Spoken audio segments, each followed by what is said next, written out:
Hi, this is Dr. Scott Young, and today we're going to talk about the EBS and D-Day. Coming right up.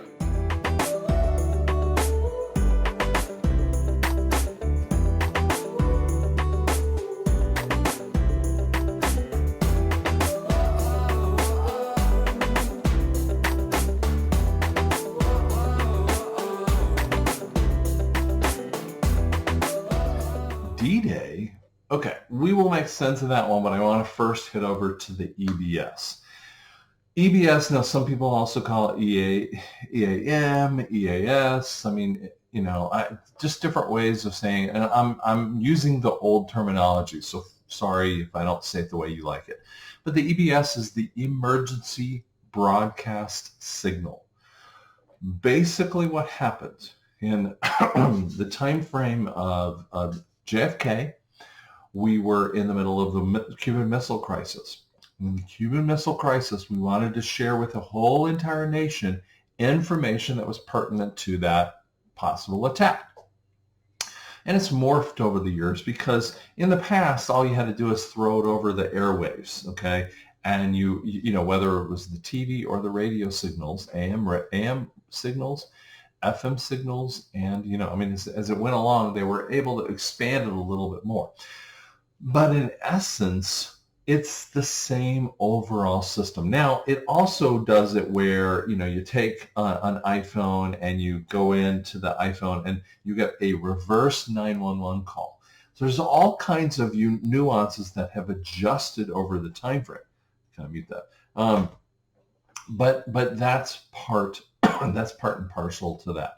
The secondary point that it will happen, I believe that, while it goes over the airwaves like your TV and all the different areas on your media, would be social media. So think of YouTube and Twitter and all the different spots that you might come up with, whether video or audio or just information. You got to stop the flow of information. So once you do that, you've accomplished the goal. The goal is to get everyone to listen to it. Now, whether you have a TV signal or not, whether you can, you're just going to watch it from your phone, you're probably going to be able to get the information out. Now, it would be the person in the back hills that never has any of those things, maybe doesn't hear about it, but probably is going to figure it out. Okay, so it's going to be pretty darn clear. Do not listen to the people that talk about they're going to turn off the electricity for 2 weeks, a month. You're going to have food for 18 years. I mean, all this kind of crazy stuff. Those are just fear-mongering. You can't do that. My father-in-law is about ready to come out of the hospital. He went in with a heart condition. He's had it on and off. He's 88 years old, so he's doing pretty well on that stuff. But remember, it's kind of the situation. If they turned off the electricity in the hospitals or for the world, everyone dies. That's not what we're doing here, okay?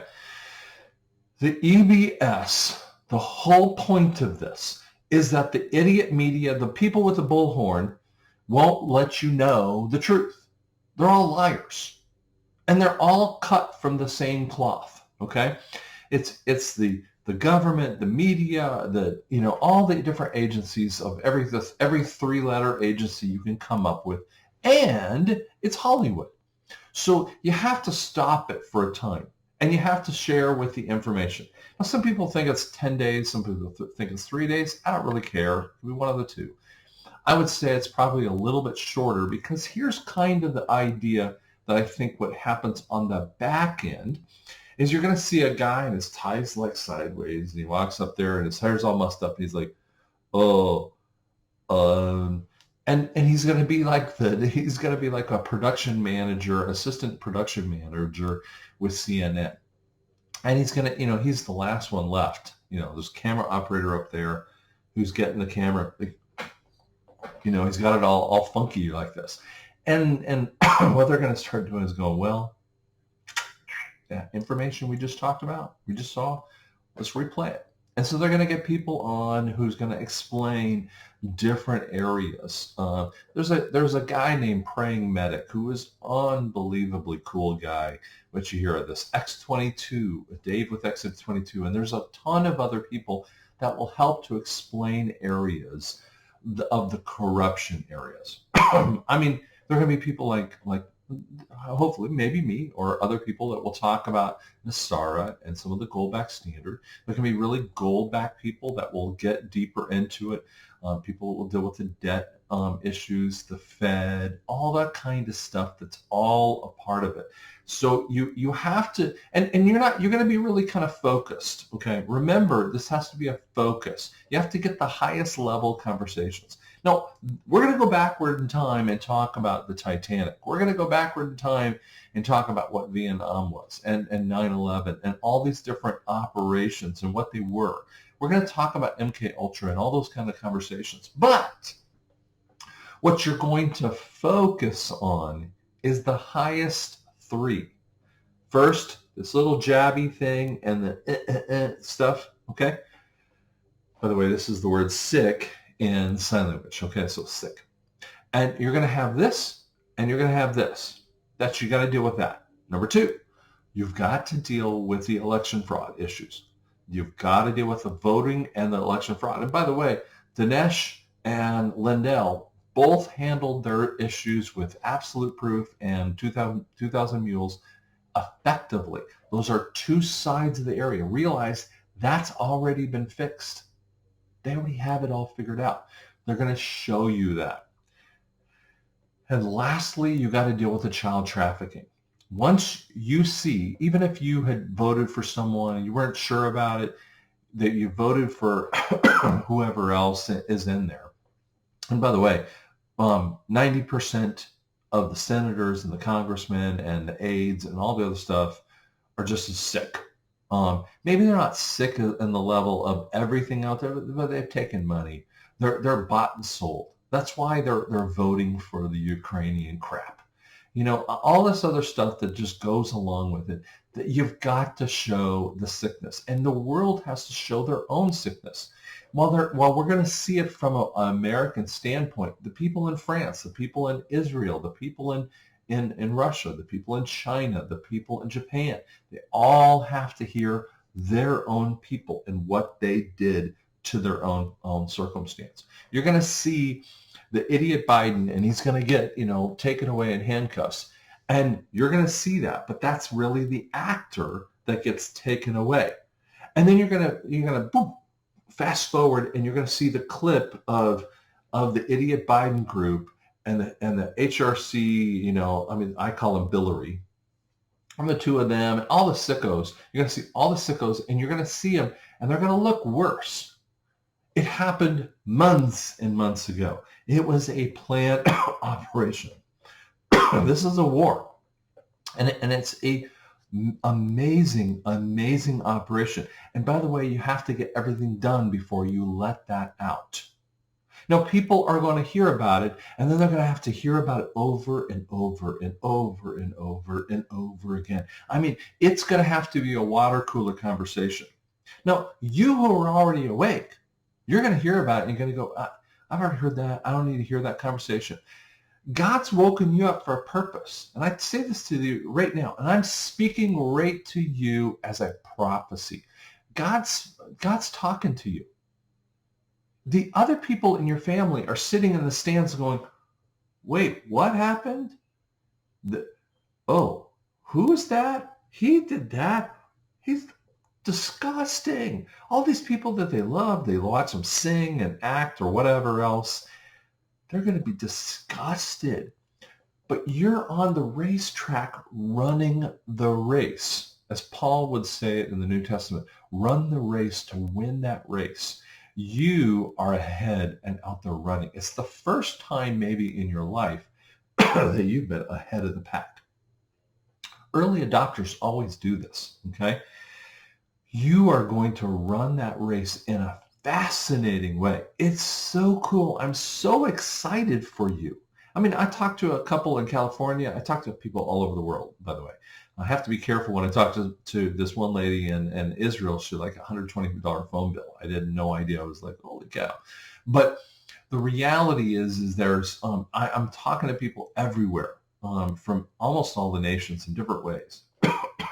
And they're getting released. God is doing a major work. And you're going to be way ahead of the things. Sure, you want to see some of that stuff, but the EBS is really for the normies who didn't pay attention. They weren't looking at this, and they keep saying, "If I just seen that, I would have paid attention." Well, you did see it, but you didn't want to do it. It's like my wife's over there doing the puzzle, and I was like, "Well, I don't really want to do it." And then she goes, "Look at the amazing part of this puzzle." I'm like, "Holy cow, that's cool," right? In essence, that's a little bit like that. Okay. No one wanted to put together the puzzle other than a few of us. Now it's expanded and farther over a time frame. But many of you tell me all the time, "I've lost hope." Hey, listen, it's coming. It didn't matter what you feel about this. Let me take you back in time and let me transition a little bit how amazing the D-Day event is. Go back in time. World War II actually starts in 1933, where the Chinese go into Manchuria and Mongolia, and they started to take over Manchuria specifically. And they go into those areas, and they were going down to China. The rape of Nanking. It's a fascinating kind of conversation. 37. And then in 39, Poland gets overrun, and in September of 39, within 6 weeks, the Russians and the Soviets and the Germans had separated that. Sorry, the screen went blank there. Had separated between the two, and I mean, just absolutely amazing things were going on. Now, finally, America gets officially in the war in December 7th, 1941. Okay. But we don't win our first victory until June of 42, which is Midway. Now, the British are screaming for us to get into the war because they're in the middle of the blitzkrieg that was happening all over London.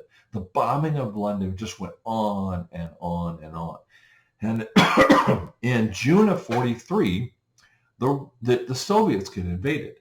And they're screaming. Now we have a two-front wars. Instead of going over and dealing with England, which they should have in Operation Sea Lion, I think it was, they went off and went to Barbarossa. And Barbarossa, what the Nazis did, it was a really stupid mistake.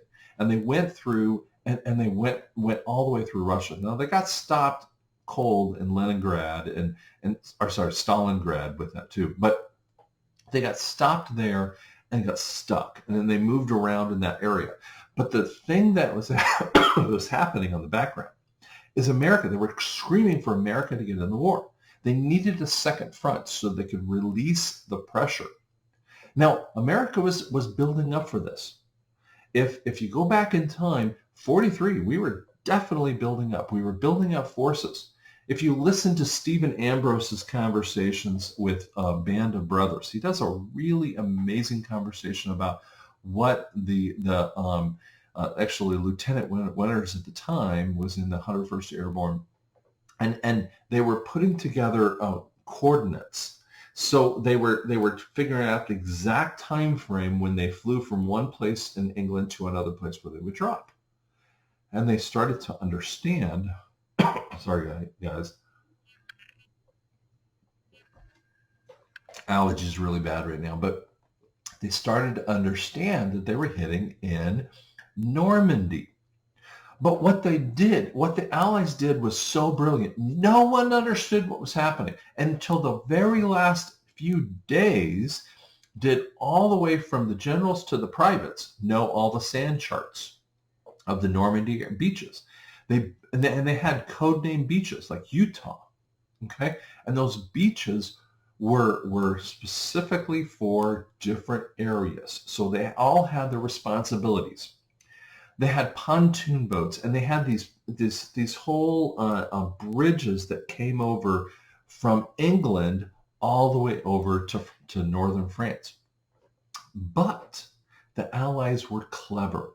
What they did also here, sorry, I'm moving the screen a little bit, is that they took every Nazi agent and made them a double agent. Instead of silencing them or killing them, which they should have probably done in other ways, they decided that they were going to turn them. And they fed that, and that person had to go back with specific information. See, Patton had an army. He was already defrocked of his army for a time with a slapping event. Go watch the movie Patton. You'll see some of the historical point that was happening in there. And so he was disgraced in southern England, near the Pas-de-Calais, and they gave him the first army group, and it was just a cardboard group. I mean, the tanks and all the planes. It was the most amazing routes. So when the bombers and all the other planes would go over, they would see this massive army that was happening in the Pas-de-Calais. It's the shortest distance between England and France. So that's where they believed it was happening. Now, when D-Day launches, there was a weather delay in the 4th and 5th of June of 1944. So they finally launched it, in the early morning of the 6th. Now, the 101st and the 82nd Airborne were dropped all hell and gone everywhere through the France territory, which messed them up, and they had to move onto their locations to take out bridges in every area, which confused them even further. It was actually very fortuitous in that way. But in that same time frame, even 3 weeks after a massive attack, the Panzer Division up in the north were stuck there. They did nothing. They didn't move. Why? Because the double agents were saying, that's a feint. Don't worry about the Normandy stuff. Focus here on the Pas-de-Calais. So 3 weeks, they stuck them up there. And I mean, there are so many other little things, like Hitler wouldn't be awoken at the time frame when the bombing was occurring on the Normandy beaches. No one wanted to wake him up. Rommel, who was over that area, had driven back to go see his wife for her birthday, and there's driving back as bat out of hell back into the Normandy area, and had no time to prepare. They had been preparing, but not exactly in the way that they thought of. It was a brilliant plan, and when they came through like a flood. So here's what I want you to catch with that. Now, Trump actually loves Patton, and the maneuver that was occurred for D-Day, actually we use that many times when we land, and it has lost a little of the meaning because that momentous day is June 6, 1944. And it's something that I love studying World War II. I'm a minor historian. I wouldn't say I'm a major, but just a minor historian, right? And the reality is, it was the most secret, but the most devastating and massive attack. There had been no amount of airplanes doing this, no amount of boats, no amount of men, no amount that would ever matched it for dozens and dozens of years, even after or before. There was nothing like it. And it was an overwhelming attack. The White Hats have been planning this attack. And when you see the election fraud evidence and this evidence, and you see the child trafficking, it will be so overwhelming that you won't know what hit you. And you guys already have seen it. Now, if you're sitting there watching this like a couple weeks from now or several weeks from, by the way, this is, what is this? May 27th, which is a Friday at 5 o'clock in Central Time. And if you're watching this in the weeks to come, you'll start seeing this. But I'm trying to tell you about this. I want you to understand. If you're sitting there with family members who don't know about this stuff, you need to ask them this one question. Why didn't you follow the evidence in the way that it was presented? And they're going, yeah, but I didn't know all this stuff. Neither did I. I had to put it together. I had to research. Why didn't you follow the evidence? They need to sit there like this.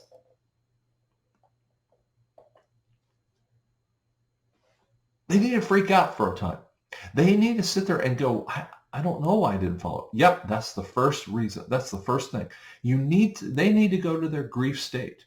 And that's why, the anchors will come back on. It will be someone else, not the same people. They'll come back on and they'll say, okay, this is what happened. Okay.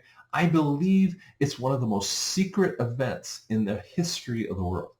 And D-Day is the only correlate I've ever come up with that is similar to this because of the secret nature, and they have kept it a secret to the moronic idiot cabal.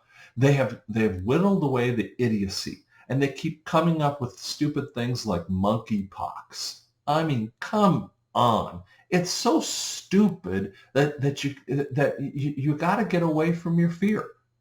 If you've lost hope, you let the fear jump in. Don't let it win. It's coming soon. And I'm not going to say it's June 6th. I'd love it to happen on that day. That'd be so cool. But here's the reality. It's like June 6th. We will memorize that date in the future, whether we call it the EBS or whatever day that they kind of term it as. The nomenclature will ride along that kind of pattern. But I promise you it's going to be an amazing event because there's so many cool things in the back end. But it will be turbulent. We're not walking in the millennial reign. Don't ask me about that issue. That's not biblically even accurate.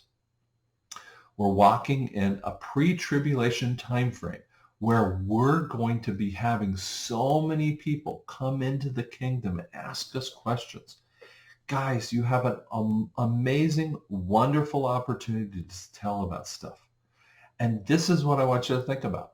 So I thanks so much for listening. Like, share this with as many people as you can. Thanks so much.